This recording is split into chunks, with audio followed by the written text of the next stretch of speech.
नमस्कार, दृष्टि आईएएस के यूट्यूब चैनल पे आपका बहुत बहुत स्वागत है। मेरा नाम है संजूर और आज हम आपके लिए यूपीएससी 2024 में जो हम लोग चर्चा कर रहे हैं प्रतिशत पे, तो आज हम उसके तीसरे एपिसोड पे चर्चा करेंगे। आज हमारा ये प्रतिशत का भाग 3 होगा। अभी तक आप लोगों ने 2 पार्ट को देख लिया होगा प्रतिशत के, और उसके अच्छे अच्छे या महत्वपूर्ण क्वेश्चन को या फिर एक्सपेक्टेड क्वेश्चंस को समझ लिया होगा। आज आप लोग तीसरे एपिसोड में कुछ और भी महत्वपूर्ण क्वेश्चन को देखेंगे या समझेंगे। तो हम लोग आज जो 8 क्वेश्चन करेंगे वो बहुत ही अच्छा क्वेश्चन होगा। आप उसको अच्छे से समझिएगा और उसको प्रैक्टिस करिएगा। बिना प्रैक्टिस के आपके परसेंटेज के क्वेश्चन नहीं बनेंगे, क्योंकि इसमें कोई फॉर्मूला ज़्यादा होता नहीं है। इसमें केवल कॉन्सेप्ट या फिर ट्रिक का यूज होता है। जहाँ फॉर्मूला का यूज होगा आपको बता दिया जाएगा। हालांकि इसमें फॉर्मूला बहुत ही कम होता है, 1-2 फॉर्मूला है जो कहीं ना कहीं सब क्वेश्चन में मतलब आप अप्लाई कर सकते हैं।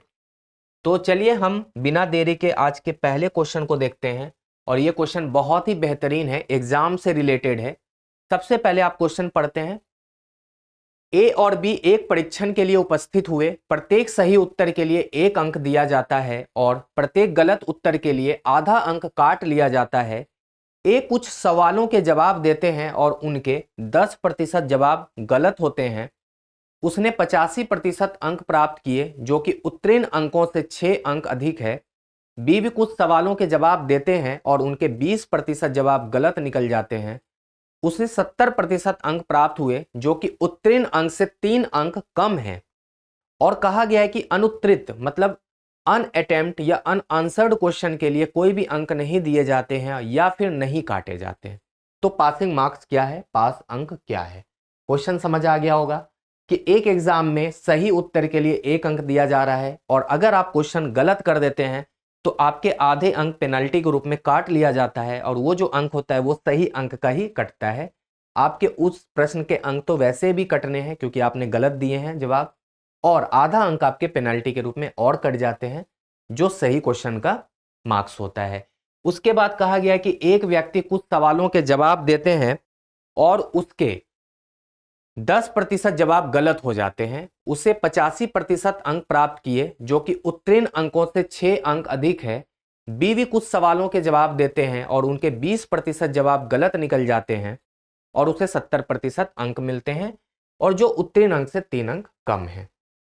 तो देखिए, आप ऐसे समझिए कि सही अंक उत्तर के लिए 1 अंक मिला और आधा अंक कटा गलत उत्तर देने के लिए। ए कुछ सवालों के जवाब देते हैं और उसके 10% जवाब गलत होते हैं। इसका क्या मतलब हुआ कि ए के 90% जवाब सही हैं। मान लेते हैं कि ए एक्स प्रश्न को अटेम्प्ट किया होगा। ऐसा आप सोच सकते हैं कि एक्स प्रश्न को अटेम्प्ट किया होगा, तो एक्स का 90% उसने सही जवाब दिया, जिसके लिए उसको 1 अंक मिल गया। ठीक है। उसके बाद माइनस, क्योंकि कुछ निगेटिव भी हुआ है, तो एक्स का उसने 10% गलत जवाब दिया और वो आधा अंक उसका कट गया। क्लियर? तो जब इसको आप सॉल्व करते हैं तो ये हो जाता है 0.9x, यही होगा ना, अब माइनस, और जब इसको आप सॉल्व करेंगे तो ये हो जाएगा 0.05x। क्लियर? जब इसको आप सॉल्व करते हैं तो ये हो जाता है 0.85x। ठीक है, 85x। इसका मतलब क्या हो गया कि a को 0.85x ही मार्क्स प्राप्त हुए हैं। लेकिन यह भी कहा गया है कि उसको 85% अंक प्राप्त होता है, जो कि उत्तीर्ण अंक से 6 अंक अधिक है। आप ऐसा सोच सकते हैं।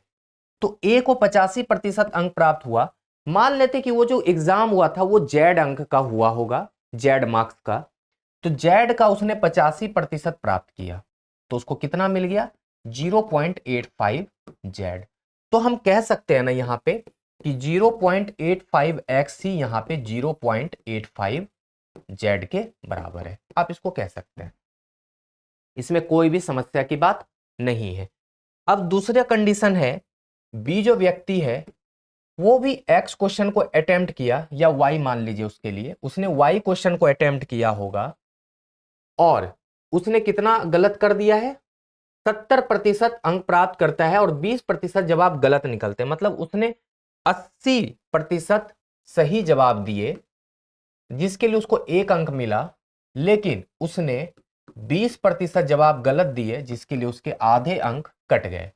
तो इसको हम क्या लिखेंगे 0.8y माइनस, जब आप इसको सॉल्व करेंगे तो ये हो जाता है 0 पॉइंट, कह सकते हैं y, या 0.0y होगा, 0 पॉइंट माइनस 0.y कह सकते हैं, ठीक है ना, 0.y ही होगा। तो ये जब सॉल्व करेंगे तो ये हो जाएगा 0.7y, ठीक है, 0.7y यही होगा ना, ठीक है, 0.7y। उसके बाद कहा गया है कि ये केवल और केवल 70% अंक प्राप्त करते हैं, तो वो भी जेड, जाहिर सी बात है एग्जाम जब जेड अंक का है तो उसके लिए भी जेड है, इसके लिए भी जेड है, तो इसका वो 70% अंक प्राप्त करता है, मतलब ये 0.7 जेड प्राप्त करता है अंक, और ये भी कहीं ना कहीं 0.7y is equal to 0.7 Z के बराबर है, कह सकते हैं आप। जब इक्वेशन 1 और इक्वेशन 2 को हम आप देख पा रहे हैं, तो यहां पे देख पा रहे हैं कि 0.85 इज इक्वल टू 0.85 जेड है, और यहां पे 0.7y is equal to 0.7 Z है। लेकिन अब एक बात समझिए, ये जो व्यक्ति है ये कहीं ना कहीं पास अंक से 3 अंक कम लाया है, और ये जो व्यक्ति है ये कहीं ना कहीं पास अंक से 6 अंक ज्यादा लाया है। तो हम इसको कह सकते हैं अकॉर्डिंग टू क्वेश्चन कि 0.85 जेड में अगर आप 6 अंक कम कर दें, ठीक, और 0.7 जेड में अगर आप 3 अंक जोड़ दें, तो दोनों व्यक्ति का अंक बराबर हो जाएगा, क्योंकि वो 6 अंक ज्यादा लाया है तो पास अंक से, तो पास में से 6 कम कर दीजिए, मतलब जितना अंक लाया उसमें 6 कम कर दीजिए तो वो पासिंग मार्क्स हो जाएगा, और ये व्यक्ति जितना अंक लाया है उसमें 3 जोड़ दीजिए तो वो पास हो जाएगा। अब हम इसको सॉल्व करते हैं तो देखिए कितना हो जाएगा, ये 7 0 कर लीजिए तो थोड़ा सा ठीक लगेगा देखने में, है ना, कि पता लगे, कोई दिक्कत नहीं होता है उससे। तो हम इसको कहेंगे ये इधर आ जाएगा तो 0.15 जेड हो जाएगा, इज इक्वल टू यहाँ पे 9 हो जाएगा, और जेड का मान कितना हो जाएगा 9/0.15, जब ऊपर ये चला जाएगा तो ये कितना हो जाएगा 60, कितना हो गया 60, है ना, 15 छके 9, है ना, 15 छके 90 और 0, ठीक, 60 अंक क्या आ गया जेड। मतलब जेड का मतलब क्या हो गया कि एग्जाम में 60 अंक के प्रश्न पूछे गए थे, लेकिन आपसे यह पूछा गया है कि पास अंक बताइए। तो पास अंक बताने के लिए क्या करना पड़ेगा, आपको 85% अंक निकाल के 6 अंक या तो माइनस कर दीजिए, या 70% निकाल के 3 अंक जोड़ दीजिए, जो आपका दिल करे। तो पास अंक बराबर क्या हो जाएगा, जोड़ना थोड़ा आसान है, तो 60 का 70% व्यक्ति बी ला रहा है और 3 अंक से फेल किया, 3 अंक जोड़ दीजिए तो वही पासिंग मार्क्स है, तो 42 + 3, तो हम कहेंगे कि 45 अंक ही हमारा क्या था, पासिंग मार्क्स था। बड़ा शानदार क्वेश्चन था, इसको थोड़ा सा समझ के करना था, बाकी क्वेश्चन में कुछ दम नहीं है, बट आपको कॉन्सेप्ट याद होना चाहिए या कॉन्सेप्ट पता होना चाहिए कि कह क्या रहा है क्वेश्चन। तो मेरा आंसर है 45। अगले क्वेश्चन को देखते हैं। एक व्यक्ति अपने वेतन का 10%, 18% और 22% अपने 3 बच्चों में वितरित करता है, जो क्रमशः 40%, 60% और 25% राशि खर्च कर देते हैं। बच्चों और आदमी में के पास बची हुई कुल राशि के बीच का जो अंतर है वो है 1218 रुपए। तो व्यक्ति का वेतन ज्ञात करें। आपसे ऐसा पूछा गया है क्वेश्चन कि व्यक्ति का वेतन कितना था। तो एक आदमी जो है ना वो अपने वेतन का 10, 18 और 22% अपने 3 बच्चों में दे देता है। तो मान लेते बच्चा ए, बच्चा बी और बच्चा सी है, इसको मिल जाता है 10%। तो मान लेते ऐसा कि वेतन जो है ना उस व्यक्ति का 100 रुपये रहा होगा, ठीक। तो 100 का 10% मिलने का मतलब है सीधा सीधी 10। अब हम डायरेक्ट लिखेंगे, बार बार 100 गुना 10/100 नहीं लिखेंगे, आपको स्मार्ट बनाना है। तो 10 रुपये मिल गया ए को, 18 रुपये मिल गया बी को और 22 रुपये मिल गया सी को। अब आप एक बात देखिए, अगर तीनों बच्चों को देने के बाद कितना उसका खर्च हुआ, 50 रुपये। तो 50 खर्च हो गया तो व्यक्ति का बचत कितना था, 100 में 50 कम कर दीजिए, मतलब व्यक्ति के पास 50 रुपया ही बचा है। आप ऐसा सोच सकते हैं। अब बच्चे क्या किए कि 40% खर्च कर रहे हैं, पहले दूसरे 60% और तीसरे 25% खर्च करते हैं। तो देखिए खर्च करने के बाद जो बचता है वही तो सेविंग है। अगर आप 25% खर्च करते हैं तो आप कितना बचा रहे हैं, 75%। आपको एक स्टेप आगे लेके जा रहे हैं जिससे कि आपका कैलकुलेशन कम हो। अगर पहला बच्चा 40% खर्च करता है तो 60% बचाता होगा, तो 10 का 60% बचा रहा है, मतलब 6 रुपए वो बचा रहा है। क्लियर? दूसरा बच्चा 60% खर्च कर रहा है, मतलब 40% बचा रहा है, तो 18 का 40% कहेंगे, 18 720, मतलब 7.2 रुपए बचा रहा है। ऐसा आप कर सकते हैं। तीसरा 25% खर्च करता है, मतलब वो 75% बचा रहा है। जब इसको आप सॉल्व करेंगे, 22 का 75%, मतलब 22 गुना 3/4 है ना, 75 का फ्रैक्शन 3/4 होता है। तो इसको भी सॉल्व करेंगे तो ये हो जाएगा 11 या 33/2, मतलब 16.5, मतलब ये बचाता है 16.5 रुपए। तो इसने कितना बचा दिया तीनों बच्चे ने मिलके? तो देखिए 16 7 33 थे, 39.7, यही होगा ना। 5 2 7 7 6 13 6 19 और 19 16 7 23 6 29 होगा, ठीक है ना। 39 नहीं होगा, यहाँ 29 होगा। 29.7 रुपए ये लोग मिलके बचा रहे हैं। अब देखिए व्यक्ति बचा रहा है 50 रुपए, बच्चे बचा रहे हैं 29.7 रुपए। तो डिफरेंस कितना हो गया दोनों के बचत का? तो 50 माइनस 29.7, सॉल्व करेंगे तो देखिए 9 में 0 कितना हो जाएगा, 30 20 50 होता है, तो ये लगभग 20 दशमलव, हाँ लगभग नहीं, 20.3 रुपए ये दोनों के बीच के बचत का डिफरेंस है। और ये कहीं ना कहीं 1218 रुपए के बराबर है। तो हम कह सकते हैं ना कि 20.3 यूनिट ही हमारा 1218 के बराबर है। तो 100 यूनिट का मान, मतलब हमसे जो वेतन पूछा है वो 100 यूनिट है, गुना 100 कर दीजिए। जब आप इसको सॉल्व करेंगे तो ये 60 बार में कट जाएगा, ठीक है, आप चेक कर लीजिएगा।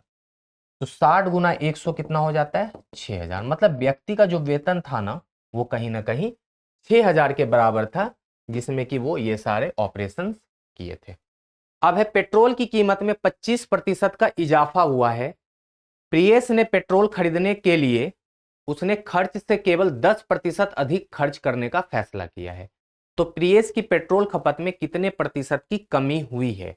देखिए पहले मैंने आपको ऐसा क्वेश्चन बताया था कि अगर खर्च में 20% की बढ़ोतरी हो जाए तो व्यक्ति अपने खर्च में कितने प्रतिशत की कमी कर ले कि ज्यादा उसके खर्च में कोई भी परिवर्तन ना हो।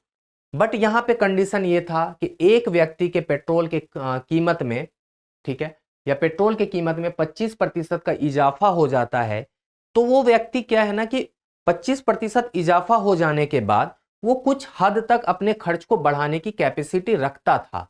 तो उसने बोला कि हम 10% खर्च ज्यादा कर सकते हैं, 25% बढ़ा है उतना तो नहीं कर पाएंगे, 10% बढ़ा देंगे हम अपने खर्च को। फिर भी उसको कुछ ना कुछ तो कमी करनी पड़ेगी ना खर्च में, वही आपसे पूछा जा रहा है। ये थोड़ा सा एक लेवल ऊपर है। ऐसे क्वेश्चन में फिर भी नहीं घबराना। मैंने आपको क्या बताया था, कमी प्रतिशत का फॉर्मूला, कि जो होता था वृद्धि प्रतिशत बटे 100 प्लस वृद्धि प्रतिशत गुना 100%। यह आपका फॉर्मूला था, याद होगा आप लोगों को। तो बस इसी में थोड़ा सा फॉर्मूला में इंप्रूवमेंट करना पड़ेगा आपको।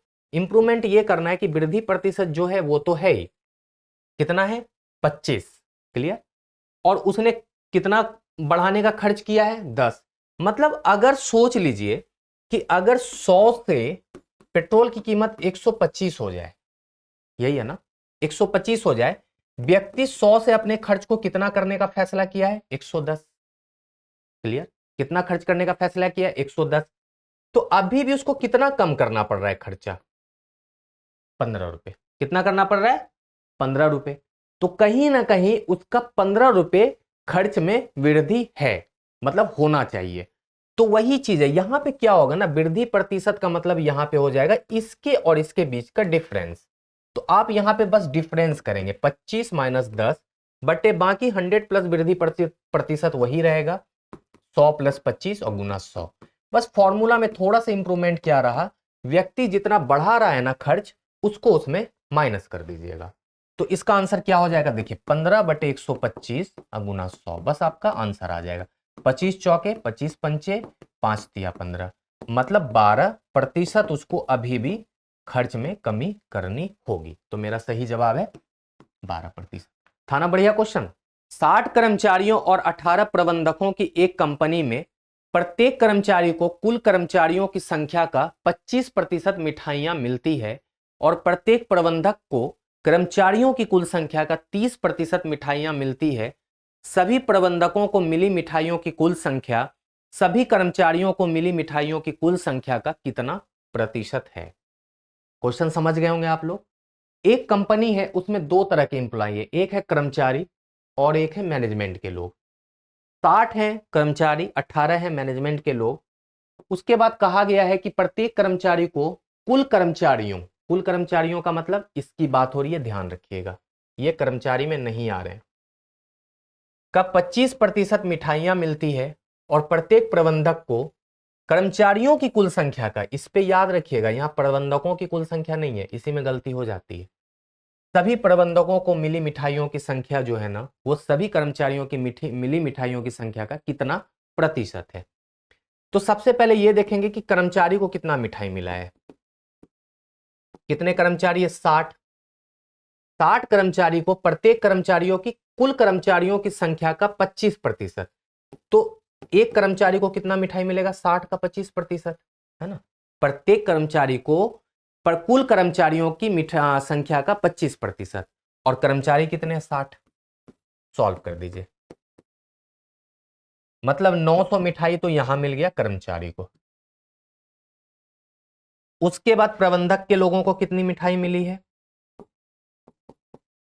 प्रबंधक के लोगों को मिठाई मिली है कर्मचारियों की कुल संख्या का 30%। अब देखिए प्रबंधक में कितने लोग हैं? 18, ठीक है। प्रत्येक प्रबंधक को कर्मचारियों की कुल संख्या का 30% मिठाई मिलता है, तो 18 का 30% अगुना 60, ठीक है, प्रत्येक प्रबंधक को। तो प्रत्येक प्रबंधक को मतलब इसमें 18 प्रबंधक है, 60 का 30% मिला कितने लोगों को? 18 लोगों को। जब इसको आप सॉल्व करेंगे तो ये भी सॉल्व हो जाएगा आराम आराम से। 18 या 54 गुना 6, 6 चौके 24, 2 6 पंचे 30, 2 32, मतलब 332 मिठाई, 324 मिठाई किसको मिल गए? प्रबंधक के लोगों को। अब आपसे क्वेश्चन पूछा गया है यहां पे कि प्रबंधकों को मिली मिठाइयों की संख्या सभी कर्मचारियों को मिली मिठाइयों की संख्या का कितना प्रतिशत है। तो किसके बारे में और किसके रिस्पेक्ट में, यही क्वेश्चन आपको बार बार मैं बोल रहा हूं समझना है। तो किसके बारे में पूछा जा रहा है? प्रबंधक के बारे में। तो प्रबंधक कहां रहेंगे? ऊपर। किसके रिस्पेक्ट में? कर्मचारी के रिस्पेक्ट में। परसेंटेज में निकालना है, 100 से गुना, डिवाइड कीजिए, 9 या 27, 5 9 चौके 54, तो 36% ही मेरा आंसर होगा और सही जवाब है 36%, ठीक है। अब एक आदमी अपनी पहली 2000 रुपए की आय पर x% और शेष आय पर y% कमाता है। यदि वह 4000 में से 700 और 5000 में से 900 रुपए कमाता है तो x% का मान आपको ज्ञात करना है। अब देखिए एक आदमी अपनी पहली 2000 की आय पे x% कमाता है, तो हम कहेंगे ना कि पहली 2000 रुपए की आय पे x% कमा लिया। उसके बाद शेष आय पे पहले बार में वो 4000 कमा रहा है, तो पहले 2000 में x%, तो अगले 2000 में व्यक्ति y% कमाता है। और ये भी बता रहा है कि 4000 में वो 700 कमाता है, तो 700 हो गया। ये पहला इक्वेशन, इसको सॉल्व भी कर लेते हैं साथ के साथ। तो देखिए ये क्या हो जाएगा, यहाँ पे 2 0 2 0 कट जाएगा, 2 0 2 0 कट जाएगा, तो 20x प्लस 20y का मान यहाँ पे 700 है। तो हम 1 0 और कटा दें, या 20 20 से कटा दें क्या, तो x प्लस वाई बराबर 35 हो जाएगा, है ना। ये क्वेश्चन 1 हो गया, ठीक है ना। क्वेश्चन तो समझ आ गया होगा ना आप लोगों को। दूसरी बार में कह रहा है कि फिर से 2000 रुपए की आय पे व्यक्ति x% कमाएगा, लेकिन इस बार वो 5000 कमा रहा है, तो नेक्स्ट 3000 बचा। 3000 पे व्यक्ति y% कमाता है, लेकिन इस बार वो कितना कमाता है? 5000 में 900 रुपए, तो 900 हो जाएगा। इसको भी सॉल्व करिए, 2 0 2 0 2 0 2 0, तो ये कितना हो जाएगा? 20x plus 30y equal to 900। अब यहां पे हम देखेंगे 1 0 1 0 1 0 हम लोग काट सकते हैं ना, तो 2x plus 3y equal to 90 लिख सकते हैं, इक्वेशन 2। अब हम इक्वेशन 1 और इक्वेशन 2 को सॉल्व करेंगे, तो ऐसा करते हैं, इसको 2 से गुना कर लेते हैं तो थोड़ा आसान हो जाएगा। तो हो जाएगा 2x plus 2y equal to 35 गुना 2 70 हो जाएगा यहाँ, और नीचे क्या है 2x plus 3y equal to 90। जब हम इसको सॉल्व करेंगे तो देखिए क्या हो जाएगा, यहाँ पे माइनस, यहाँ माइनस, यहाँ माइनस, तो क्या हो जाएगा माइनस वाई इक्वल टू -20, तो y का मान हो जाएगा 20। आपसे किसके बारे में पूछा गया, x प्रतिशत, तो किसी में भी रख दीजिए। अगर हम x का मान यहाँ रखें, y का मान यहाँ रखें तो x का मान आ जाएगा। तो हम रखेंगे कि x प्लस वाई का मान यहाँ पे 35 है, तो x प्लस 20 बराबर 35 है, तो x का मान कितना हो जाएगा 35 माइनस 20, मतलब x का जो मान है ना वो 15% के बराबर होगा। तो मेरा सही जवाब हो जाएगा 15%। ऑप्शन चेंज कर लीजिए।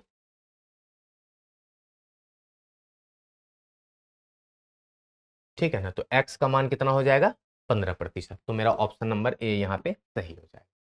ठीक है, अब एक उम्मीदवार जो 30% अंक प्राप्त करता है 10 अंकों से असफल हो जाता है, लेकिन दूसरा जो उम्मीदवार है वो 40% अंक प्राप्त करता है और पास अंक से या उत्तीर्ण अंक से 5% अधिक प्राप्त करता है, तो अधिकतम अंक ज्ञात कीजिए। देखिए इस क्वेश्चन को हम लोग पहले आपको डिटेल में बताएंगे, डिटेल का मतलब है थोड़ा कॉन्सेप्ट से बताएंगे, उसके बाद आपको ट्रिक बता देंगे। अगली बार कभी भी ऐसे आए तो ऐसे ही करना है। मान लेते हैं कि अधिकतम अंक कितना रहा होगा x। तो एक व्यक्ति है जो 30% अंक लाया और 10 अंक से असफल हो गया, तो इसको 10 अंक दे दीजिए कि लो भाई तुम पास हो जाओ, फेल मत करो। दूसरा व्यक्ति है 40% अंक लाता है और 5% अधिक अंक ले आता है, तो लो इसको 5% कम कर दो कि भाई तुम पास की कैटेगरी में आ जाओ, दोनों बराबर हो गया। जब इसको सॉल्व करेंगे तो ये देखिए 30x/100 प्लस 10 इक्वल टू 40 में 5 जाएगा तो 35x/100 के बराबर हो जाएगा। जब इसको हम सॉल्व करेंगे तो देखिए 35 में 30 चला जाएगा तो 5x/100 इक्वल टू 10 होगा और x का मान यहाँ पे कहीं ना कहीं 200 के बराबर हो जाएगा, मतलब मैक्सिमम मार्क्स यहाँ पे 200 था। अब आप बोलेंगे अभी बोले थे ट्रिक बताएंगे, तो हाँ बिल्कुल बताएंगे। अगली बार क्या करना है देखिए, अगली बार ऐसा क्वेश्चन कभी भी आए तो आपको इसमें करना क्या है कि ये जो 30 है ना और ये जो 40% अंक प्राप्त करके 5% अधिक लाया, तो इसको इसमें घटा दीजिए पहले कि पास के कैटेगरी में लाइए, तो कितना हो जाएगा 35। तो आपको यहां पे करना है 35 माइनस 30 इज इक्वल टू, यहां पे कितने अंकों से असफल हो रहा है तो 10, तो बस आपका मतलब 5 यूनिट का मान 10 है तो 1 यूनिट का मान 2, और कोई भी चीज 100 यूनिट में मानते हैं हम लोग तो 100 गुना 2 मतलब 200 अंक हो जाएगा। दूसरी बात है कि कभी कभी एग्जाम में ऐसा होगा कि 40% अंक प्राप्त करता है और उत्तीर्ण अंक से 5% की जगह यहां पे अंक दे देता, मान लीजिए 20 अंक अधिक मिलता है, तब क्या करते, तब भी आप करते इस दोनों के बीच का पहले डिफरेंस, इस दोनों के बीच का क्या हो जाता 40 माइनस 30 इक्वल टू और उस दोनों का प्लस, ये होगा। अगली बार से आप इसको याद करिएगा, जब भी ऐसा क्वेश्चन आए दोनों जगह अगर अंक दिया रहे प्रतिशत की जगह, तो दोनों के प्रतिशत के बीच का जो डिफरेंस होगा दोनों के अंक का सम के बराबर होगा। फिर आपको 100 का मान निकालना है, 1 यूनिट का मान निकाल के फिर 100 यूनिट का मान निकाल लीजिएगा। ये भी आपका ट्रिक है। मैंने दोनों चीज बता दिया, अगर प्रतिशत में हो या अंक में हो। अब देखिए दो संख्याओं का जो अंतर है वो है 650। यदि एक संख्या का 22.5% दूसरी संख्या का 27.5% है तो दोनों संख्याएं ज्ञात कीजिए। सबसे पहले ऑप्शन में चेक क्या करना है कि दोनों संख्याओं का अंतर 650 है कि नहीं, इस दोनों के बीच, इस दोनों के बीच, इस दोनों के बीच और इस दोनों के बीच, तो हम देखेंगे सबके बीच 650 ही अंतर हो रहा है, तो ऑप्शन से तो काम नहीं बना। अब हम चलते हैं कि x माइनस वाई वही दो संख्या, इसके बीच का डिफरेंस है 650, अच्छी बात है लिख लिया। दूसरा कंडीशन है कि x का जो 22.5% है ना वो कहीं ना कहीं y के 27.5% के बराबर। सॉल्व करेंगे तो देखिए डेसिमल डेसिमल उड़ गया, 5 से कटाएंगे 5 बचे 25, 2 5 बचे 25, यहाँ कटाएंगे तो 45, यही होगा ना, 5 चौके 20, 5 बचे 25 और कटेगा 5 नमा 5 से 11, तो हम कहेंगे कि 9x बराबर 11y आ गया, तो x बाई वाई का मान हम लोग, या ऐसे समझ लीजिए कि x का मान हम लोग लिख सकते हैं 11/9y, 11/9y कह सकते हैं ना, कोई दिक्कत नहीं है। उसके बाद हम करेंगे इसको, इसमें पुट कर देंगे। ये इक्वेशन मान लीजिए 1 है, ये 2 है। हम 1 में इक्वेशन 2 को इक्वेशन 1 में इक्वेशन 2 के मान को रख देते हैं। x का मान है यहाँ पे 11/9, x का मान क्या है 11/9y minus y equal to 650 लिख सकते हैं ना।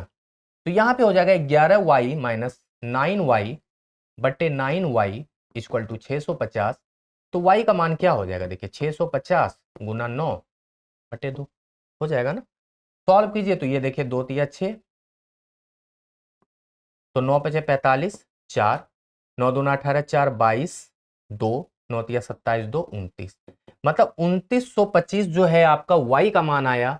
और मुझे लग रहा है कि एक ही ऑप्शन में 2925 दिख रहा है, तो मेरा ऑप्शन है ऑप्शन नंबर ए। और 2925 में आप 650 जोड़ दीजिए तो आपका मान ऐसे भी आ जाएगा, देख रहे हैं 3575 आ भी गया। तो मेरा सही जवाब हो जाएगा कि x का मान है 3575 और y का मान है 2925, और यही मेरा सही जवाब है। और इस दोनों के बीच अंतर 650 भी हो रहा है। अब अंतिम क्वेश्चन है कि किसी भी कंपनी के उत्पादन में हर वर्ष उतार चढ़ाव आता रहता है। लगातार 2 वर्षों का जो उत्पादन है वो 15% बढ़ता है और तीसरे वर्ष में जाके वो 20% कम हो जाता है। फिर अगले 2 वर्षों में प्रत्येक वर्ष 25-25% बढ़ जाता है और तीसरे वर्ष में फिर जाके 15% घट जा रहा है। अगर हम साल 2023 से गिनती शुरू करें, साल 2023 के प्रारंभ से मतलब गिनती स्टार्ट करें, तो साल 2029 के अंत में कंपनी के उत्पादन पर लगभग कितना असर पड़ेगा, कितना बढ़ा या कितना घटा। ऑप्शन में कमी वृद्धि नहीं लिखा गया है, तो चलिए जो भी होगा हम देख लेंगे। तो क्या होगा, तो 6 साल देखिए दिख रहा होगा आपको, 23 से 29 6 साल। और यहां पे क्या हो रहा है कि पहले 2 साल में 15% बढ़ता है, तो देखिए +15 +15, फिर अगले साल मतलब तीसरे साल 20% कम, चौथे साल 25% प्लस में, फिर 25% प्लस में 5वें साल, छठवें साल -15% कम हो गया। यही है उतार चढ़ाव। हमने आपको बताया था कि फटाफट इसको फ्रैक्शन में कन्वर्ट करेंगे। 3/20 प्लस में 3/20, माइनस में 1/5, प्लस में 1/4, प्लस में 1/4 और माइनस में 3/20। बहुत ध्यान से समझिएगा। अब यहां पे देख पा रहे हैं, इसको यहां पे लिखते हैं, थोड़ा सा और इसको इधर कर दीजिए, -15% यहां पे लिखते हैं। ये हो जाएगा कि मतलब स्टार्ट, ऐसा कीजिए यहां पे लिखिए 2023 और यहां लिखिए 2029। अब और आसान हो जाएगा।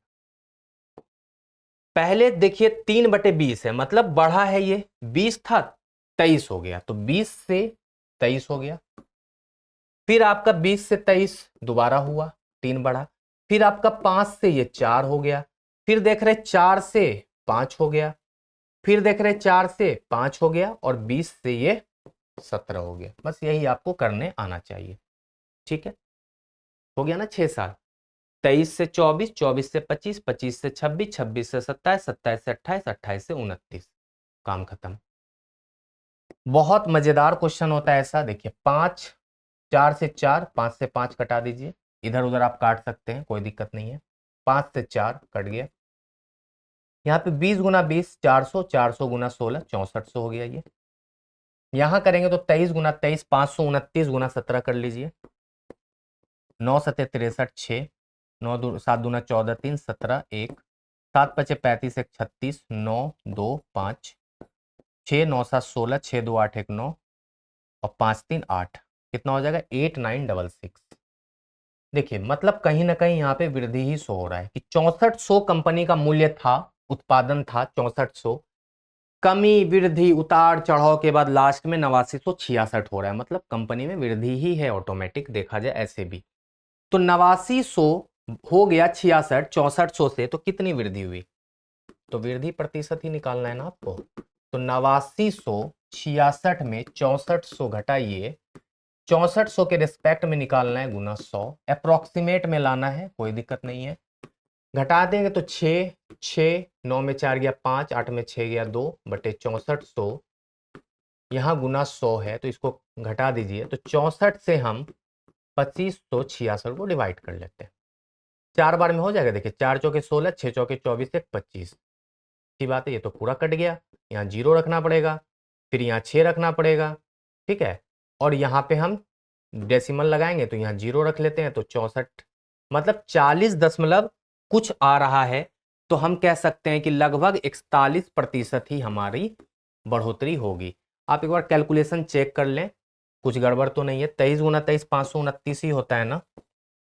23 तिया 69, 23 तिया 69, 23 दूना 46, 9 6 6 12, 529 गुना 17, 17 ही है ना। तो 9 सत्ते 63, देखिए यहाँ गड़बड़ हो गया ना, थोड़ा सा गड़बड़ हो गया। 529 को 17 से करेंगे ना तो 9 सत्ते 63 कैरी 6, 7 दूना 14, 6 20, 2 7 पचे 35, 2 37, 9 2 5, ठीक है ना। 3 9 9 8, 8993 है ये, ठीक है ना। इसको थोड़ा करेक्ट कर लिए, 8993, 8993। तो आंसर थोड़ा सा चेंज होगा, ज़्यादा नहीं होगा। 8993 में 6400 घटाएंगे तो कितना हो जाएगा। 8993 में 6400 घटाइए, देखिए इसको पूरा यहाँ पे चेंज ही कर देते हैं सही से कैलकुलेशन। तो 3 हो जाएगा, 9 हो जाएगा, 9 में 4 गया 5, है ना। 593 ही होगा, यहाँ 2 बटे 6400 गुना 100 कटा दीजिए। तो 6400 को अब हम लोग 2593 से 2593 को 64 से भाग करेंगे। तो 4 बार में ही करिए, 4 चौके 16, 6 चौके 24, 1 25, 3 यहाँ पे 0 0, यहाँ 3 रखेंगे तो यहाँ 0 रखना पड़ेगा। यहाँ डेसिमल रखिए, यहाँ 0 रखिए। अब कितना हो जाएगा, 6 चौके 24, 6 पंचे 30, 5 बार में करिए, 4 पंचे 20, 6 पंचे 30, 2 32, तो 10 बज गया। फिर यहाँ 0 करेंगे तो लगभग 40.5% कह सकते हैं आप, 40.5%। तो इसको हम कितना लिख देंगे, अप्रोक्सीमेट में 41%। तो मेरा सही जवाब है 41%, तो हालांकि यही आया था। तो इस तरह देख रहे हैं कि आज हमारा प्रतिशत का सारा क्वेश्चन जो भी है हम लोगों ने कर लिया है अभी तक। प्रतिशत के चैप्टर आज समाप्त हो गए हैं, और हमारे तरफ से भी और आपके भी तरफ से। लेकिन आपके तरफ से तब तक समाप्त नहीं माना जाएगा जब आप फिर से दोबारा इन सारे क्वेश्चन को प्रैक्टिस नहीं करेंगे, क्योंकि जब तक आप प्रैक्टिस नहीं करेंगे तब तक आप क्वेश्चंस को नहीं समझ पाएंगे। तो टेलीग्राम से पीडीएफ डाउनलोड करके पहले तो इन क्वेश्चंस को करें, उसके बाद किसी भी बुक या टेस्ट सीरीज या फिर किसी भी ऑनलाइन प्लेटफॉर्म से आप वहां पर जाके इसके क्वेश्चंस को, परसेंटेज के क्वेश्चंस को हल करने का प्रयास करें। तभी आपकी तैयारी बेहतरीन हो पाएगी। सिर्फ क्लास देख लेने से या वीडियो देख लेने के बाद आप अगर उसकी प्रैक्टिस नहीं करते हैं तो आपकी तैयारी नहीं हो पाएगी। आपके पास समय ज़्यादा है तो आप प्रैक्टिस ज़्यादा से ज़्यादा करें, और जल्दी से वीडियो को लाइक करें, वीडियो पे कमेंट कर दें, वीडियो को कमेंट में वीडियो के ज़रूर बताएं कि आपको आज का वीडियो कैसा लगा, और चैनल को सब्सक्राइब कर लें अगर नहीं किए हैं तो। इसी तरह हम आपसे मिलते रहेंगे और आपकी तैयारी को बेहतरीन कराते रहेंगे। तो चलिए मिलते हैं अगले वीडियो में, आज के लिए शुक्रिया।